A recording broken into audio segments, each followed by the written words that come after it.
Well, tonight's discussion has been months, if not years, in the making. And it's my pleasure to finally introduce to Taking Stock a man named David Mullings, who is the chairman and CEO of Blue Mahoe Holdings. Hello, David.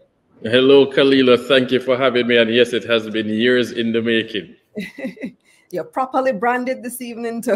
well, thank you to AC Hotel for hosting me. They provided their innovation room, and this is our home. I really appreciate being here. And I know you did the same thing like me. You had to jet set off from the investor conference to come to this interview. I appreciate it.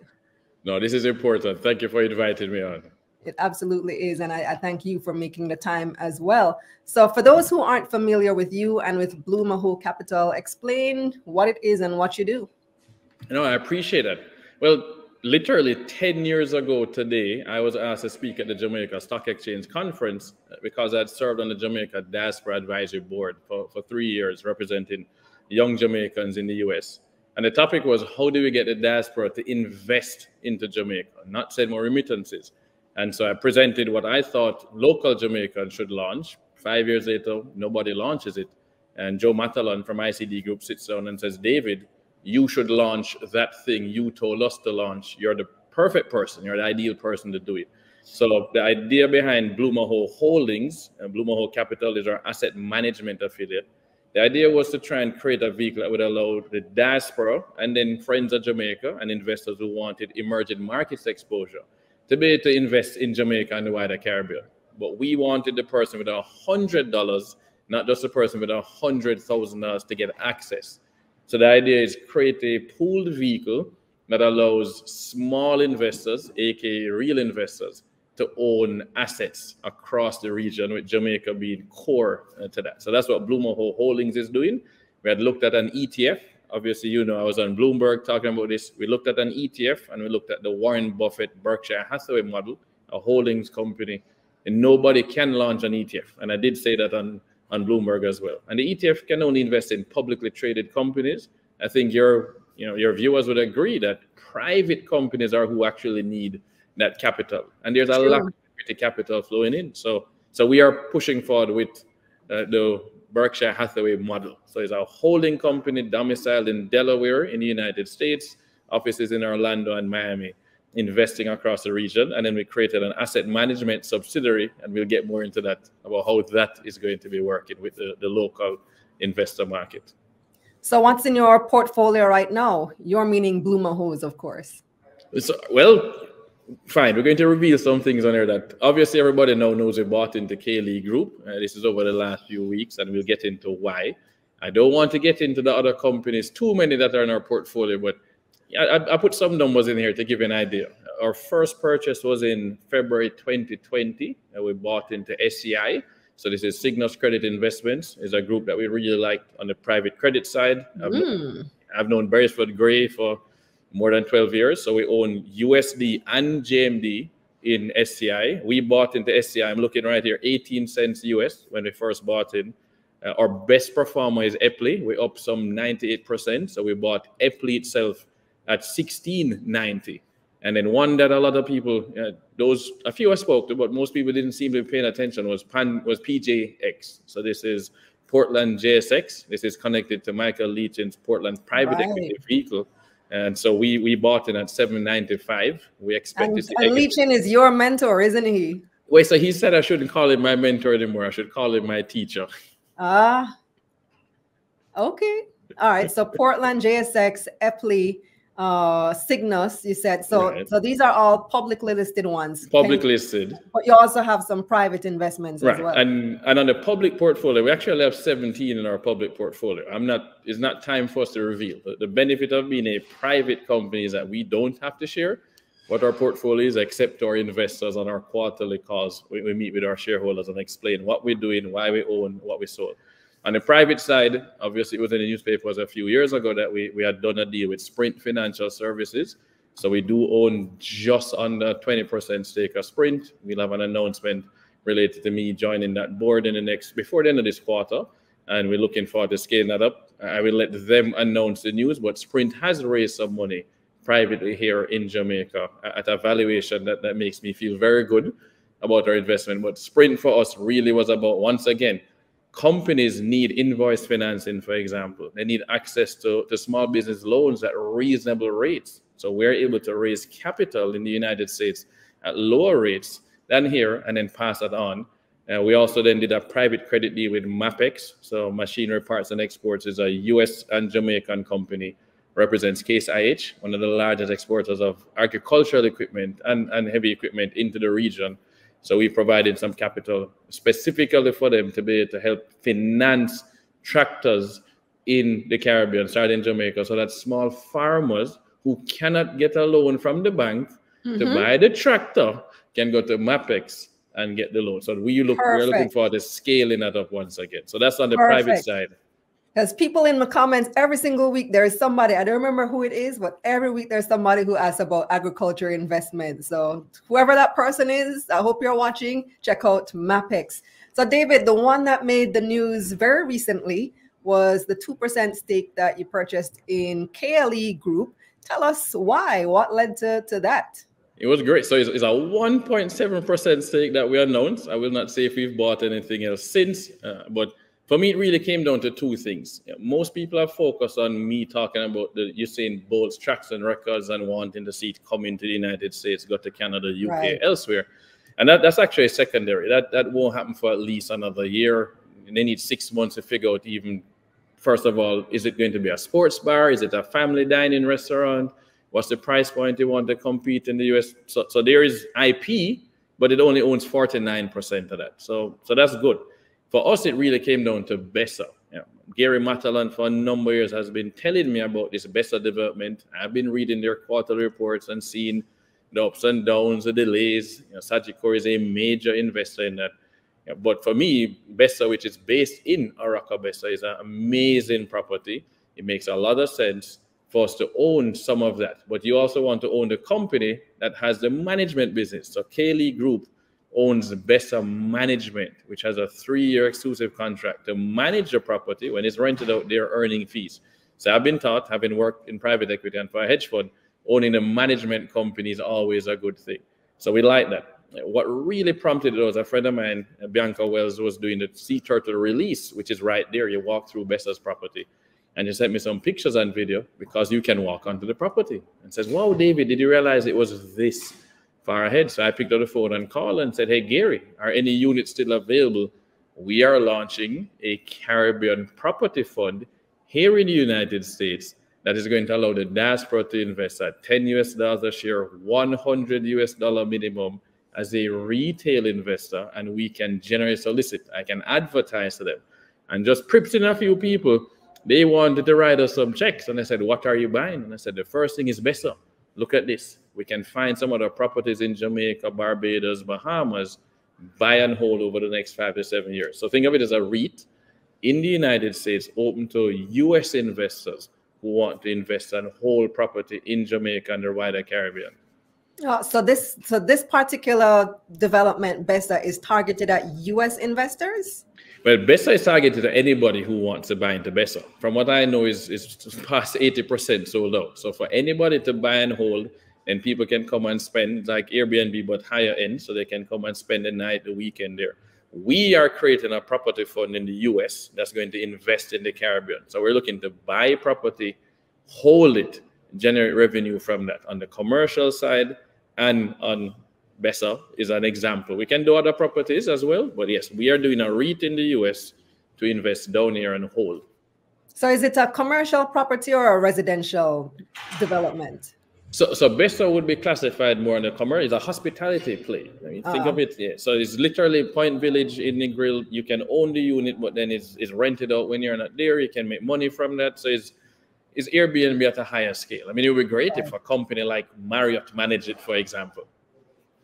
All right, so almost like a timeshare, if you will. Right, but we don't. Right, but timeshare is I don't want to say like a timeshare. It's like Airbnb, but at scale, and managed by a professional firm, not individual people managing Airbnb. And it's an excellent location because the airport just opened there. The Ian Fleming Ian Airport? Fleming. Well, so it was always open. Private jet airport. It was for private jets. Now they have commercial flights thanks to American Airlines landing there, and that's going to transform that area. That St. Mary Portland is going to be transformed because of major international airlines landing here, starting with Air Jamaica. I mean, Air Jamaica, with American Airlines. Sean says, them people me can't buy a house in Jamaica, kiss me too. Sean, I think this is a different demographic. Oh, yeah. This is not to live there. So this is not the one you buy to live in. And we're going to talk about the homes that we want to build to allow you to live in. I'm sure Kalilah gets to that soon. Yeah.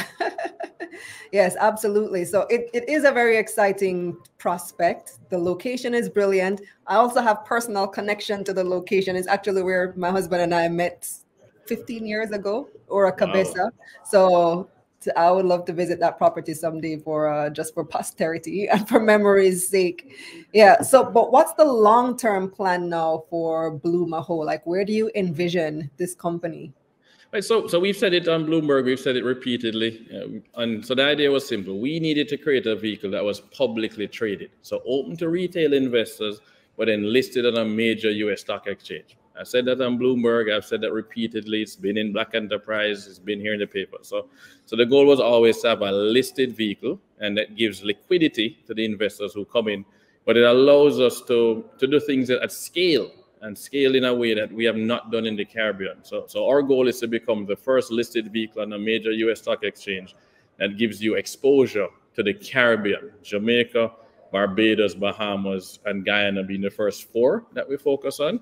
And it is NASDAQ because NASDAQ software powers the Jamaica Stock Exchange. And we're excited to finally be able to actually raise. As of 2.5 weeks ago, we are able to raise money via an SEC regulated vehicle using an exemption in the US, $10 a share, $500 minimum to invest. We've had commitments from 31 investors, north of 120,000 US so far, another 680,000 separate from 4 investors off the site as well. So we're pretty excited. We know that there is serious traction, and we're targeting getting to 5 million US, and that will allow us to build the first 200 homes of affordable housing in Jamaica and Old Harbour, and that's an $8 million Jamaican price point.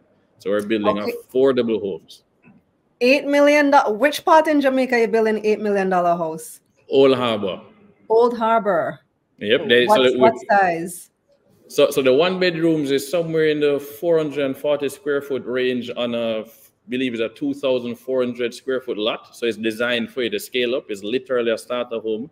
The group that we've partnered with, they've done some 2 bedrooms already and delivered over 47 units. Phase A sold out in 24 hours. Phase B sold out in 30 minutes. They've not announced phase C of the 2 bedroom units. And this is in the 16 to 18 million Jamaican dollar range. And the 1 bedrooms, the unit has been built already. And so you can't go there yet because we haven't broken ground and announced them for sale, just let you know. But the model unit has already been built. It's withstood the earthquake, no problem. And we're pretty excited to be able to deliver homes at an $8 million price point in Jamaica, where NHT is $7.5 million, and Jamaican National is providing the mortgage for that. So we're super excited about bringing that. A total of 700 units can be built on that land. So we have the 200 in phase A, 250 in phase B, 250 in phase C, and then Blue Mahoe moves on to start doing some affordable homes, 2 bedroom and 3 bedroom in Barbados in partnership with the Barbadian government. I was just there in December with them. How are you able to come in at that price point?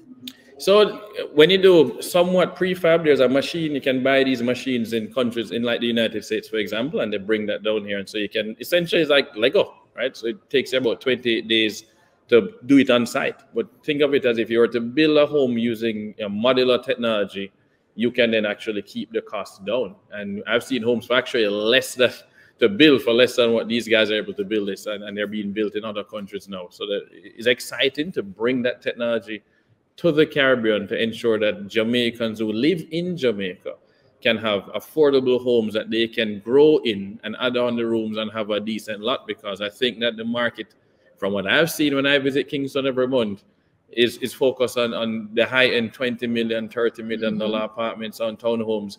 And to be honest, that is not affordable. That is not where it's needed. We need 100,000 homes in Jamaica that are affordable. That means they need to be below 18 million if it's a 2-bedroom, preferably below 12 million if it's a 1-bedroom.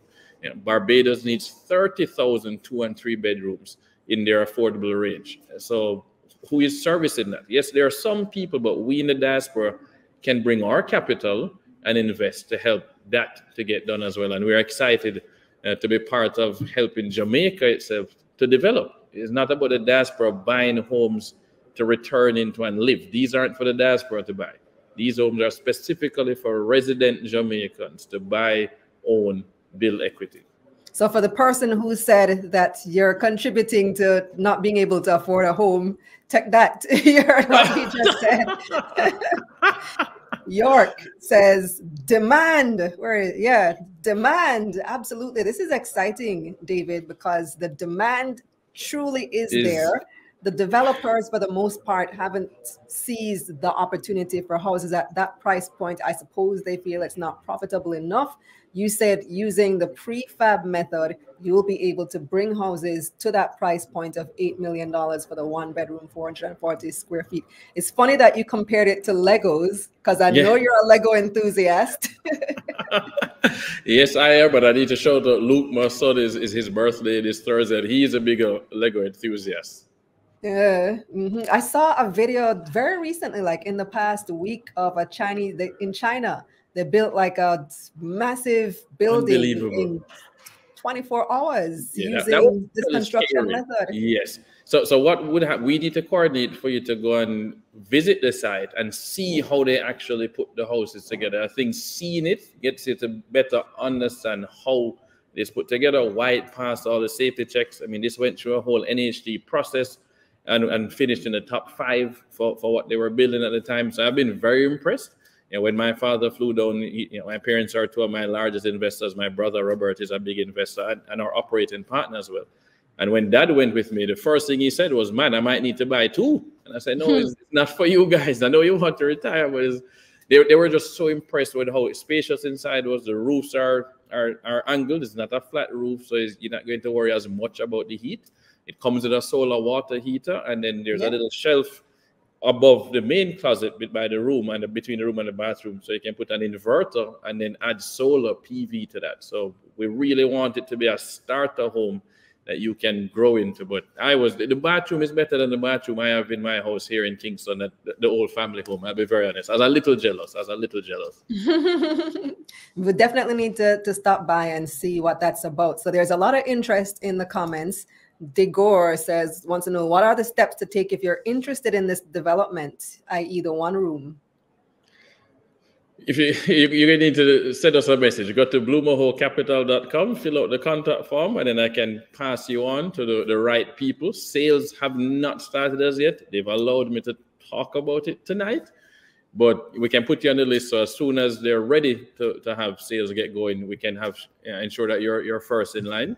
We intend to break ground, hopefully by the end of February, and put something out in the newspaper to announce. There'll be a billboard that will go in up right by the site as well. So if you're driving on that highway near Old Harbour, you will not be able to miss where it is. You're going to see a huge billboard that says that these homes are available. Here's a price point. Here's a phone number to call and get involved. Wow. So we have a few questions, a lot of questions actually in the chat. Stronglink says, I really wondered why this was not here before. Great opportunity for resident middle-class Jamaicans. Great. And then we have Strong again saying, fantastic. Steve wants to know if Canadian diaspora can buy into this investment. So technically, yes, Canadian can actually buy in. The SEC tends to allow US persons and Canadians to involve. So if you go to islandforward.com, use the information to fill out. And if you have any issues, you can email us via the contact form and reach out to us here. But islandforward.com will have the information. US persons and Canadians. We're not soliciting Canadians. If you happen to go there or look at it, that's fine. We're not advertising in Canada. We can advertise in the United States and generally solicit there. But yes, it is open to you. And then once we're listed on NASDAQ, then anybody can buy into Blue Mahoe itself and benefit. So it can be open to resident Jamaicans, for example, and elsewhere. But we're excited, and we will have some things for resident Jamaicans. Ideally, the first one launches on the Jamaica Stock Exchange before the end of this year. Oh, okay. We're going to talk about that very shortly, because a lot of people want to know about opportunities to invest in Blue Mahoe. But you said that you intend to break ground in February. About how soon before you expect them to be available for sale? So what we want to do is the first 3 months after breaking ground is laying the infrastructure for the 1-bedrooms. There's infrastructure already for the 2 bedrooms. There's 3 deep water wells to provide water to everyone. So that's not a problem. But we need to lay some more infrastructure around sewage, the drainage, the roads. So 3 months for that, and then they start building. And it's essentially one home takes 28 days roughly. So if we have enough, 3 people, one month per house. So if we can hire enough staff, we could actually start rolling out a number of units. So I would say that we could actually start delivering by possibly the new school year. Yeah, it could be as soon as September. Who am I? Says, me I go buy 4 and flip them. Hey, you are... Well, Jamie wants to know, will you allow persons to buy more than 1?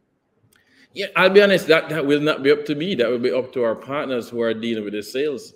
I think part of it really has to come down to what is the purpose of the development. And the purpose is to allow people to live there at an affordable price. It's close to Kingston. When you look at the infrastructure developments around Jamaica over the last 10 years, but especially over the last 4 years, we have to take advantage of that. So I don't know if they're going to let anybody buy more than 1, to be honest. But then you versus your sister versus your cousin, we don't know the difference, right? So, but preferably people who live there, not to buy and flip. We really want to have a community where they know each other. The land has been set aside for a school to be built by the government. Land has been set aside for a health center to be built as well. So it really is a community-focused idea, not a buy and flip, to be honest. So Ashton says the demand will outstrip the supply, and so there'll be a gold rush for the units. People will start camping out to be able to get one. I can see that happening, actually.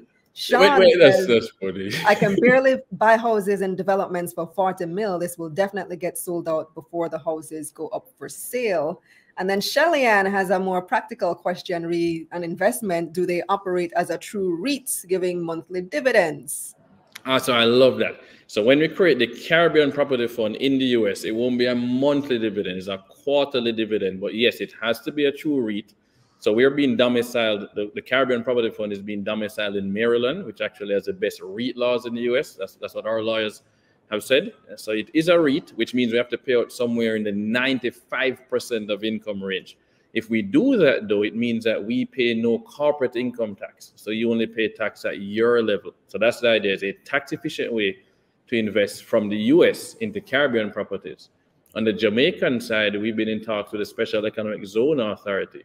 And we really like the idea of being able to come in and either buy or build manufacturing space, warehouse space, distribution, BPO, and then we hold it for the next 7 to 10 years and we lease it out. And what happens then is that under Jamaican tax law, we pay no tax on all the income derived from that building. So if you are an investor in the REIT, we get tax-free income on the commercial properties here in Jamaica that are zone SEZ, and we pay no corporate income tax in the United States, and we're paying out 95% on a quarterly basis. So yes, it would be a true REIT that's focused on dividend income from here in the Caribbean and under US law. So it's really targeted to people outside Jamaica, but Jamaicans, if they want to participate, we can find a way for them to participate in that REIT as well.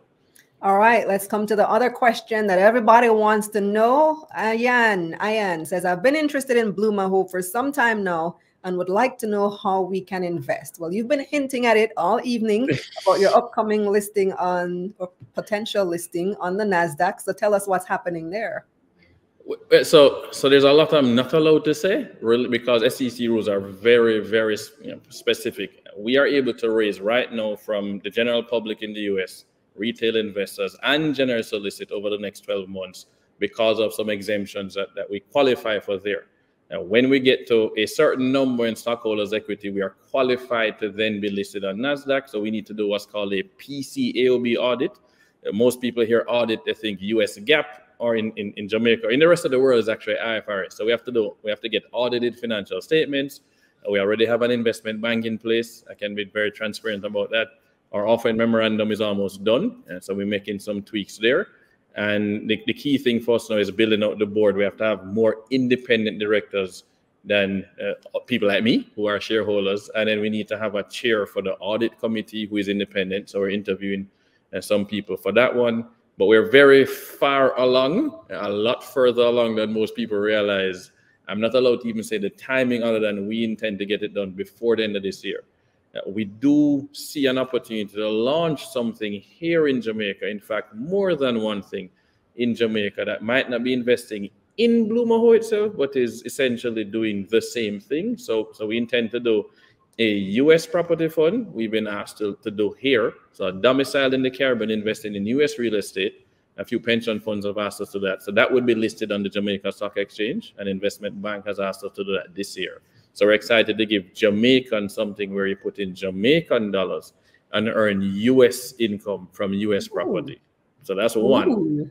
And then we will be launching a value fund, and I intend to have that listed on the Jamaica Stock Exchange before the end of this year. So Warren Buffett is a value investor. We think that today is the best time to invest in the Jamaica Stock Exchange, to buy companies listed on this market.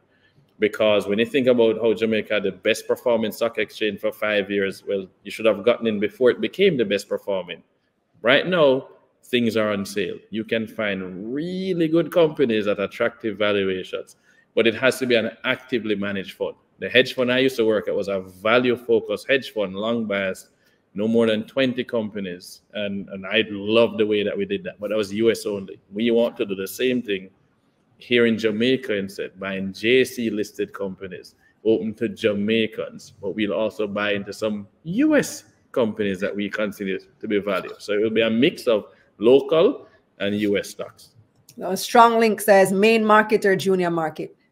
It's going to have to be main market. Junior market will be too small for the capital we want to be able to deploy into the US and the Jamaican market. So we need to go main market. So you're looking at 2 listings before the end of the year, one in the US on the NASDAQ and one here in Jamaica. At least one in Jamaica, yes. At least. You're going to have a busy 2024, David. Well, we've had a busy 4.5 years. COVID was the only thing that slowed us down. I was able to sit down with Michael Leach in June 11th of 2019. And Mike helped us set the plan where we would go. He focused a lot on the fact that we needed to create an asset management business. So the idea, he simply asked, you want to build a Berkshire Hathaway? And I love it. What if Berkshire had owned Blackstone before it sold BlackRock? BlackRock is the one that does iShares, focuses on retail investors. Blackstone does the private equity and the real estate funds. Berkshire is a parent company. And I said, wow, that's brilliant. So Blue Mahoe Holdings is like a Berkshire Hathaway. We can build the houses, sell the houses. It can own the asset management business. It can own a stake in Sprint. It can work with MAPEX for private credit. But then Blue Mahoe Capital needs to manage funds. It's an asset management business. So we want to give retail investors access to what the 1% invest in to generate their wealth and to preserve their wealth. So that's what it is, give people access. And that's why we need to start with the US property fund for Caribbean investors to get access.